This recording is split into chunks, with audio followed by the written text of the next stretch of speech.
Welcome to Bradley J. Travel. This is just a quick trip to France. It's a Eurail trip, and I had no idea of my actual destination. I knew I was going to France, that's it. It's summer, so trains are crowded, which is a bummer and limits my options, but luckily there was a train to Annecy, which is on Lake Annecy, and is startlingly charming and a wonderful side trip from Paris, actually. It does take a while. It's more than a day trip, obviously. There's the exterior to my lodging, the door and the little walkway outside, nice lush green, and the windows. One thing not to miss is one of the cute crepe restaurants in this town. This is an Alpine town and a nice cafe culture town. Small, charming, right on the edge of the Alps. In a moment, we'll see the lake. This is a situation where I'm extremely tired on day one because you fly all night.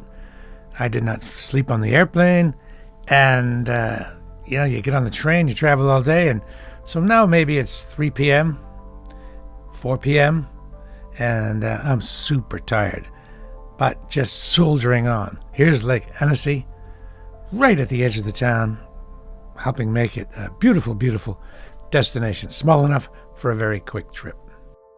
For some reason, I was not very outgoing on this trip, which is not good. I recommend you always be outgoing if you can. I did make friends, not friends, but I had a little bit of a relationship with one restaurant, which is nice. Don't need a lot of narration on this. It's old and charming. How old? Well, it started as a fishing village in 3100 BC, and there's evidence of buildings on stilts as early as 4000 BC. Now here's the train trip from Annecy to Dijon. I showed you my backpack once. I'll show you again because I want you to see how small it is. On a trip like this where you're going to multiple cities, flexibility is key, so you got to pack lightly. For a 6-day trip, I might pack 3 socks, 3 underwear, and do the laundry once. Now we get into Dijon. Whoa, it's sparklingly beautiful. Such a surprise. I'd heard it was great, but didn't think it was this wonderful. And it has the architectural vibe of Paris for me, without the hassle. If the only time you can travel is summer, well, Dijon may be a great choice because, as you can see, it's pretty chill and not very crowded. This might be a great town to use as a hopping off place to the big Alps like Chamonix. That's an hour 14 to drive and 2:25 by train. One thing I definitely noticed as I was ambling the streets of Dijon is that it is relaxing, even on the edge of summer. I don't relax easily, but I was really relaxed here. Here's a wattle and daub building, which means old.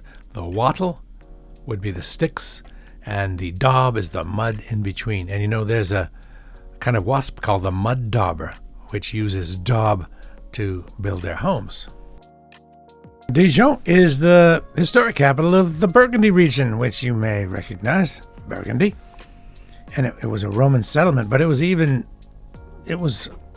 inhabited back in the Neolithic period.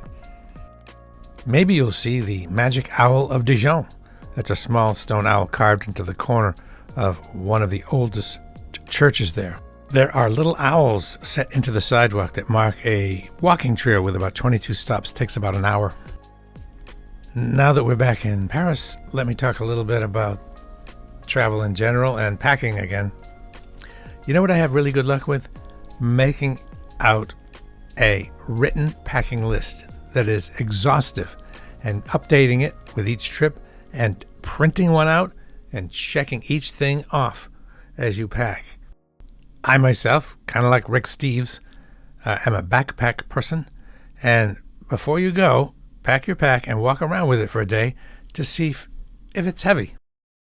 Stopped at a wine shop on the way home to my hotel. Here's the hotel as I wait for my Uber to go back to the airport. It's no big deal for you to just hit subscribe, but it means a lot to me. Also, share the videos and comment on the videos and maybe give them a thumbs up.